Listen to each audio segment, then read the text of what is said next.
हमारे जम्मू कश्मीर बैंक की हालत यह है कि उस बैंक में अब स्टाफ रहा ही नहीं है। वहाँ गार्डनर जो है वो क्लर्क का काम करता है और क्लास फोर्स जो है वो कैशियर का काम करता है। और लोग इतने बेरोजगार हैं हमारे जम्मू कश्मीर में, पोस्टें पूरी वैकेंट हैं, लेकिन उनको फिलअप करने के लिए कुछ भी नहीं किया जा रहा है। डिपार्टमेंट सर मुझे 2 मिनट तो चाहिए, मुझे बोलना है।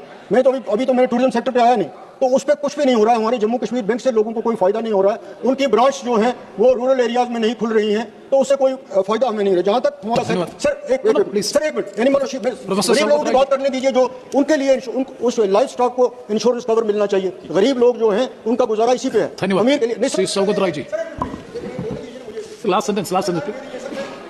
देखिए हम दिन में इसीलिए बैठे रहे यहाँ पे। 2 मिनट नहीं, आप मुझे बोलने नहीं देते तो मैं क्या कहूँ। मैं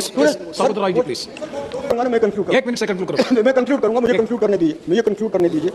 आज यूनिवर्सिटियां खोली जा रही हैं, सेंट्रल यूनिवर्सिटियां खुल रही हैं, क्लस्टर यूनिवर्सिटियां खुल रही हैं, बड़े बड़े इंजीनियरिंग कॉलेज खुल रहे हैं, ये सब कुछ हो रहा है। लेकिन जो लोग वहां से डिग्री करके निकल रहे हैं उनके लिए कोई रोड मैप नहीं है। इतना इस मुल्क में सबसे बड़ा मसला बेरोजगारी का है, और इस बजट में जो इन्होंने पेश यहाँ पे किया उसमें बेरोजगारी के हवाले से कोई रोड मैप लोगों के सामने नहीं आया। अगर आज बेचैनी है, अगर आज हमारे बच्चों में डिप्रेशन है, अगर वो आज नशे की तरफ जा रहे हैं, तो उन सब की बेसिक वजह जो है वो अनएम्प्लॉयमेंट है। सर आपका बहुत बहुत शुक्रिया। मैं ऑनरेबल जो हमारी फाइनेंस मिनिस्टर साहिबा हैं उनको मुबारकबाद भी देता हूँ कि इतने बड़े देश की जिस बेहतर तरीके से ये फाइनेंशियल मैनेजमेंट कर रही हैं, इस सिस्टम को चला रही हैं, उसके लिए हम इनकी सराहना भी करते हैं। लेकिन साथ साथ मैं यहाँ ये भी कहना चाहता हूँ कि कई ऐसी चीज़ें हैं जो लोगों तक नहीं पहुँचती हैं, और इस वक्त ख़ास तौर पे इस मुल्क में सबसे बड़ा मसला बेरोज़गारी का है। और इस बजट में जो इन्होंने पेश यहाँ पे किया उसमें बेरोज़गारी के हवाले से कोई रोड मैप लोगों के सामने नहीं आया। अगर आज बेचैनी है, अगर आज हमारे बच्चों में डिप्रेशन है, अगर वो आज नशे की तरफ जा रहे हैं, तो उन सब की बेसिक वजह जो है वो अनएम्प्लॉयमेंट है। आज यूनिवर्सिटियां खोली जा रही हैं, सेंट्रल यूनिवर्सिटियां खुल रही हैं, क्लस्टर यूनिवर्सिटियां खुल रही हैं, बड़े बड़े इंजीनियरिंग कॉलेज खुल रहे हैं, ये सब कुछ हो रहा है। लेकिन जो लोग वहाँ से डिग्री करके निकल रहे हैं उनके लिए कोई रोड मैप नहीं है। इतना बड़ा पैसा उस सेक्टर पर खर्च किया जा रहा है, लेकिन जो वहाँ से आ रहे हैं, जो इंजीनियर बन रहे हैं, जो डॉक्टर बन रहे हैं, जो इन यूनिवर्सिटियों में पढ़ रहे हैं, उनके रोजगार का, उनके फ्यूचर का, उनके काम का, उसके लिए कोई चीज़ जो है वो बजट में नहीं है। तो उन इंस्टीट्यूशंस को खोलने का, उन यूनिवर्सिटियों को खोलने का, उन कॉलेजेस को खोलने का क्या फ़ायदा है अगर उनसे कोई ऐसी चीज़ नहीं होती है जिससे लोगों को रोज़गार मिले। रोज़गार के हवाले से मनरेगा की एक अच्छी स्कीम थी, और ये बदकिस्मती की बात है कि उस स्कीम को डाइवर्ट किया गया। बल्कि यह है कि अब वो स्कीम आहिस्ता आहिस्ता वो बंद हो जाएगी। हम ये नहीं एक्सपेक्ट कर सकते कि आप ये कहें कि एक स्टेट जो है वो 40% उसके लिए देगी, या यूनियन टेरिटरी जो है वो अपने बजट में से कुछ हिस्सा देगी। जो काम के दिन थे उसमें कम किया गया, तो वो एक रोजगार का जरिया जो गांव में था, गरीब लोगों के लिए था, उसमें भी लोगों को बहुत ज़्यादा नुकसान हुआ। और मैं तवक्का रखता था कि जो इस चेंज की गई उसके बाद फाइनेंस मिनिस्टर साहिबा लोगों के जज्बात देख के, पॉलिटिशियंस के, पार्लियामेंटेरियंस का जवाब देख के, वो जो रिजेंटमेंट उस कानून के खिलाफ थी वो इस बजट में उसको रेक्टिफाई करेंगे। लेकिन उस सिलसिले में भी कुछ नहीं हुआ।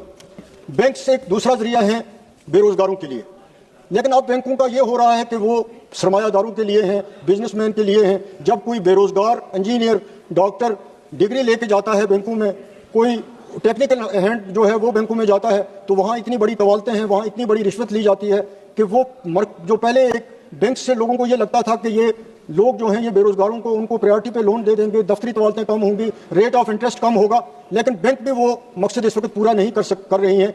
Bank, state bank of India को देखिए, हमारे जम्मू कश्मीर बैंक की हालत ये है कि उस बैंक में अब स्टाफ रहा ही नहीं है।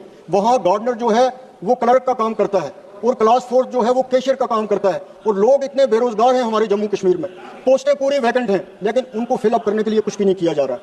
इसी तरह दूर दराज के इलाकों में जम्मू कश्मीर बैंक की ब्रांचें खोलनी है, लेकिन मुझे लगता है बैंकिंग सेक्टर ऐसा है कि जिस पे किसी का कंट्रोल रहा ही नहीं है।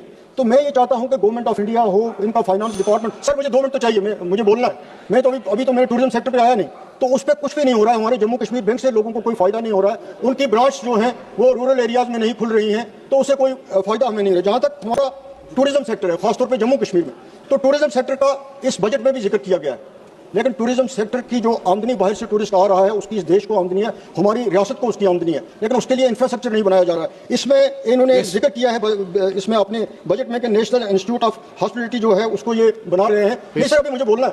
One more speaker from your party. नहीं सर पार्टी की बात है, लेकिन आप सबको आपने टाइम दिया, 2 मिनट टाइम दे दिए, मैं करूंगा। लेकिन वो अगर इतना बड़ा एक सेक्टर है टूरिज्म का जो जम्मू कश्मीर क्या पूरे हिंदुस्तान में एम्प्लॉयमेंट का एक बहुत बड़ा जरिया है, लेकिन उसके लिए ट्रेनिंग के लिए अच्छे इंस्टीट्यूट नहीं है हिंदुस्तान में।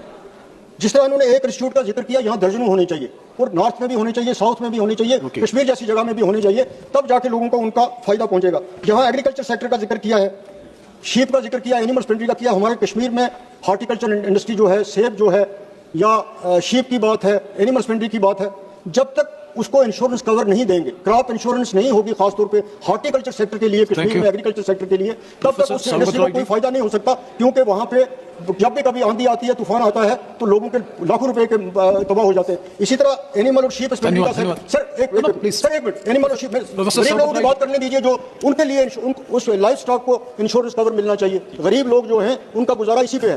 अमीर के लिए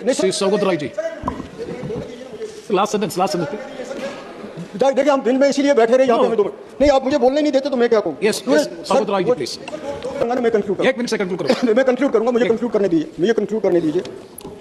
एक हमारा गुलबर्ग टूरिस्ट स्पॉट है, बहुत फेमस स्पॉट, वहाँ लीज का मसला है, उस पर कुछ नहीं हो रहा है। ट्राइबल्स का बड़ा जिक्र किया गया है इस बजट में, लेकिन ट्राइबल्स के लिए कोई प्रोग्राम नहीं है, कोई प्लानिंग नहीं है, उस पैसे की कोई मॉनिटरिंग नहीं हो रही है जो हिंदुस्तान में ट्राइबल्स को दिया जा रहा है।